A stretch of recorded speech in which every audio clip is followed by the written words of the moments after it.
Queridos irmãos, hoje nós iniciamos a segunda fase do tempo do Advento, que é a preparação imediata para o Natal.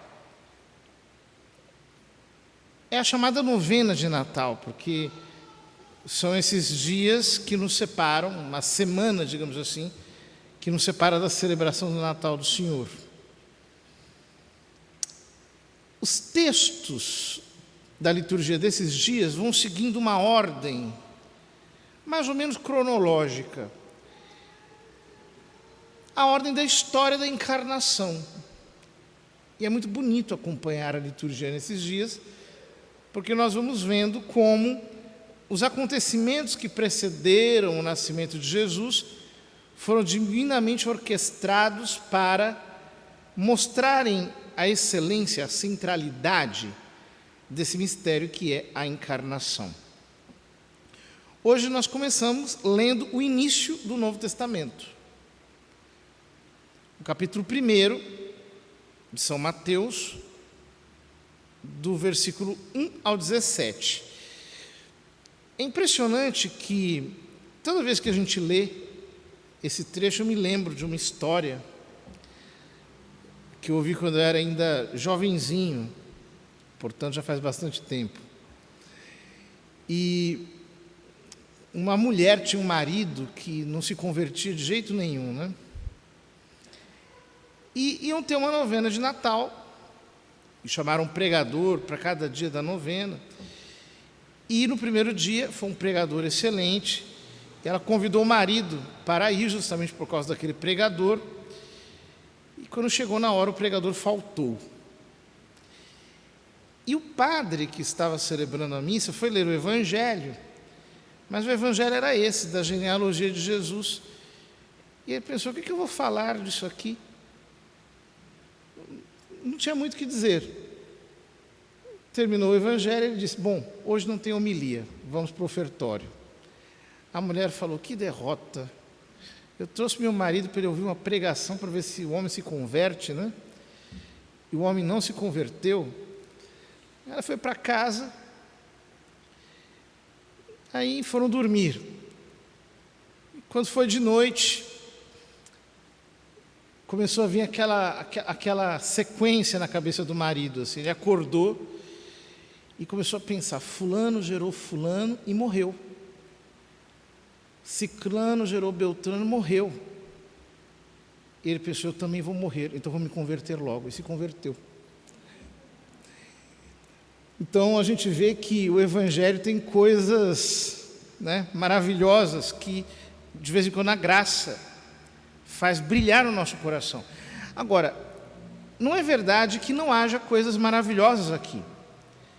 Existem coisas fantásticas.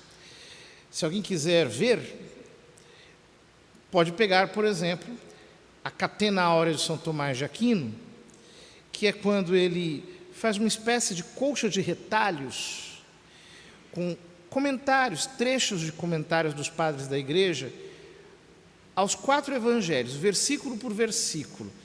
A mais bem feita é a de São Mateus, que foi a primeira que ele fez a pedido do Papa.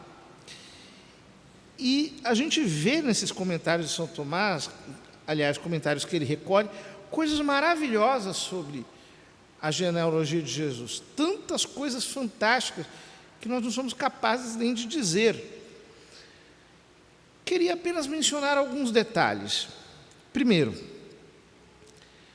São Mateus escreve para os judeus. E como ele escreve para os judeus, portanto, a genealogia dele começa em Abraão e termina em Jesus Cristo, para mostrar que Jesus é o Messias, esperado pelos judeus.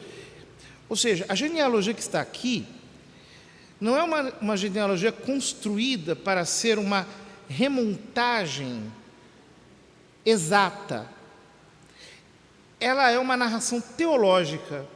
São Mateus está nos mostrando que Jesus Cristo é o Messias do povo de Israel, prometido quando Deus escolheu o seu povo como um instrumento de salvação para toda a humanidade.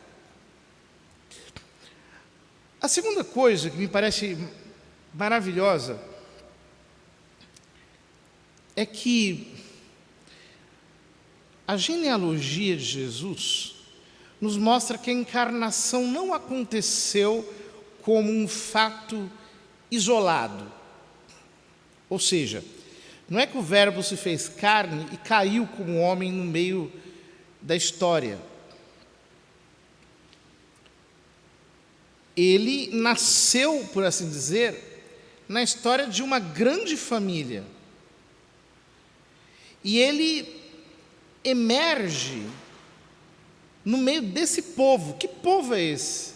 Não é um povo ideal, não é um povo cheio de virtudes, é um povo muito complicado, como toda e qualquer família humana. Nós vemos aqui, por exemplo, Abraão gerou Isaac. Tá bom, mas quando você lê, desde o capítulo 12 do livro do Gênesis, a história de Abraão, você percebe o que significa só essa frase. Por exemplo, Abraão gerou Isaac, mas antes de gerar Isaac, ele gerou Ismael. Numa espécie de triângulo amoroso que havia entre ele, Sara e Agar, que era escrava de Sara. Como o filho não vinha, eles tentaram fazer uma espécie de barriga de aluguel antes do tempo.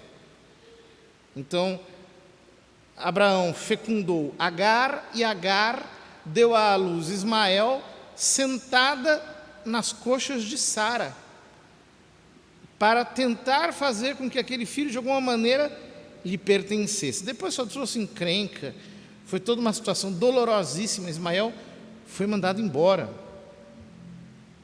junto com Agar. História tremenda. Depois, Isaac gerou Jacó. Só que também tem Esaú, que era gêmeo de Jacó. E a Escritura diz que os dois brigavam desde o ventre materno. E o autor do livro do Gênesis diz que, na verdade, eram duas nações que estavam brigando dentro do ventre de sua mãe. Num casamento um pouco arranjado, um casamento um pouco, assim, feito às pressas. E se nós lemos o texto bíblico, nós vemos que Isaac e Rebeca não tiveram uma liga perfeita. No final da vida, Rebeca ajuda Jacó a enganar Isaac, enquanto ele está agonizando. Então isso aqui mostra a tensão que havia ali. Jacó gerou Judá. Gerou Judá, mas não era da mulher que ele amava. Ele casou com 4 mulheres. Mas ele amava mesmo, amava somente uma, Raquel, da qual nasceu Benjamim e José. Mas o Messias descende de Judá, que não era filho da mulher amada, era da mulher preterida. Bom, aquela história é tremenda, porque os irmãos todos se colocam contra José, né? Então dá para ver o nível de briga que tem naquela família. Se nós fôssemos aqui aprofundando na genealogia de Jesus, que é uma espécie de resumo do Velho Testamento, nós veríamos coisas terríveis. E Jesus não chega dizendo, não, olha, eu sou diferente, viu? Eu não tenho nada a ver com esse povo. Não, não. O Evangelho começa dizendo, conheçam essa galera, essa gente aqui, que é que nem vocês todos, que tem os mesmos problemas que vocês têm. Pois é, o Messias nasceu aqui e ele não renegou sua família. Ele veio no meio desta confusão. Por quê? É no meio desse conflito que nasce o Salvador.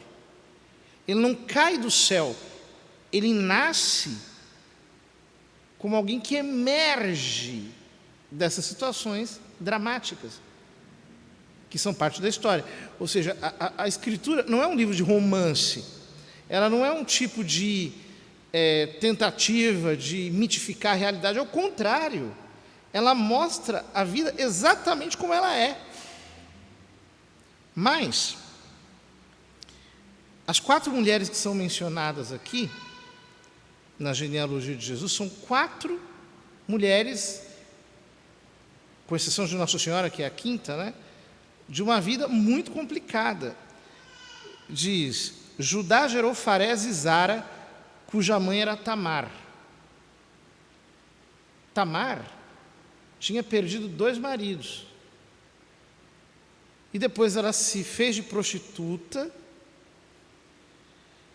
dormiu com o próprio sogro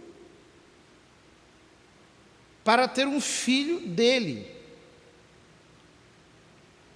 Farés é filho dessa prostituição incestuosa. Está aqui.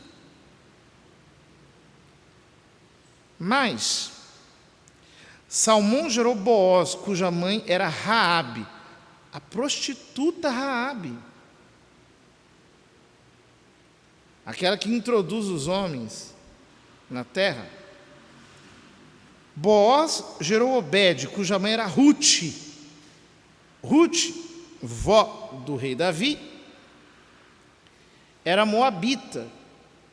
Quando nós lemos o livro de Ruth, que é curtinho, tem 4 capítulos, nós vemos a história.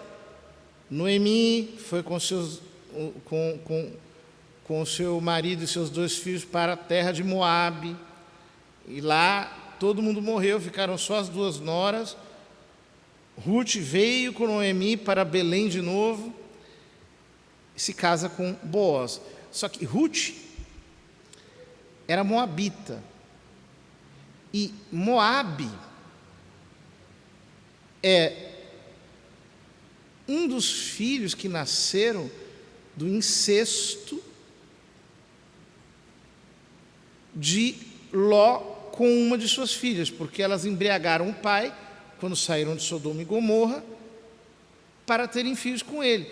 Então, um deles é Moabe, da qual descende Ruth, que entrou na genealogia de Jesus por ser vó do rei Davi. Depois, Salomão, filho de Davi, gerou Roboão. Mas Davi gerou Salomão daquela que tinha sido mulher de Urias, ou seja, aquele adultério que Davi cometeu, né? Ele ficou desejando Betsabé,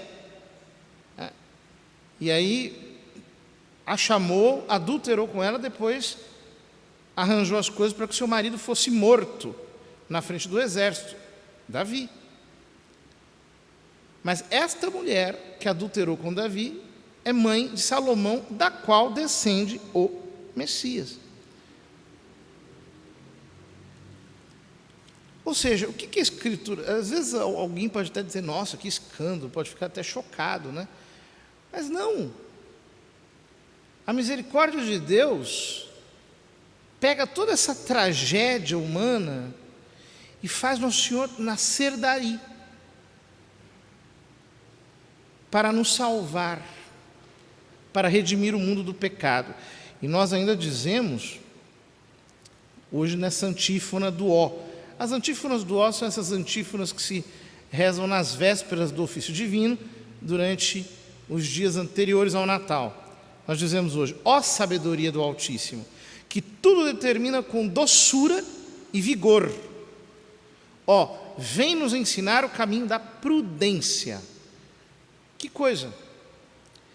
Nisso tudo, a sabedoria divina está determinando todas as coisas e orquestrando todas elas, de tal modo que parecem ser trágicas, parecem ser terríveis, parecem ser escandalosas, parecem ser horríveis, mas é daí que brota a salvação. Nós precisamos nos reconciliar com a nossa história. Às vezes a gente se envergonha de tanta coisa que não precisa se envergonhar. Eu até hoje não vi nenhuma pessoa inaugurar um pecado na terra. Algum pecado que não se tenha cometido já antes e não tenha sido aqui narrado, até de uma maneira pior nas páginas da Escritura. Não existe. Portanto, nós precisamos ter um olhar menos menos intolerante, menos agressivo, menos julgador, menos hipócrita. Entender, queridos irmãos, que a história de salvação de Deus acontece assim na nossa vida. Ele está nos salvando. Talvez a gente olhe para a nossa família e diga: meu Deus, mas esse aqui é desviado, aquele outro é alcoólatra, aquela outra é uma piriguete, aquele outro é um bandido, está preso, aquele outro é um drogado, aquele outro é um pervertido. E a gente fica com o coração amargurado, né? Achando que está tudo errado. E aí a gente lê a genealogia de São Mateus e a gente percebe que isso aqui é uma maravilha. Aliás, e termino com essa pequena curiosidade. No rito dominicano, no rito da Ordem dos Pregadores, fundada por São Domingos, nosso padroeiro, há um canto da genealogia de Jesus que é uma coisa maravilhosa. É lindíssimo. Inclusive tem influências moçárabes, né? Daquela Espanha ainda influenciada um pouco pelos mouros, pelos turcos. Aquele canto maravilhoso da genealogia de Jesus talvez possa nos servir para que nós entendamos que na nossa história Deus está fazendo um canto lindíssimo que os nossos ouvidos não conseguem ouvir, porque talvez nós estamos apenas prestando atenção na nota que soa no tempo presente. Deus não. Ele tem a visão da música inteira e, portanto, para Ele, isso tudo é uma grande sinfonia.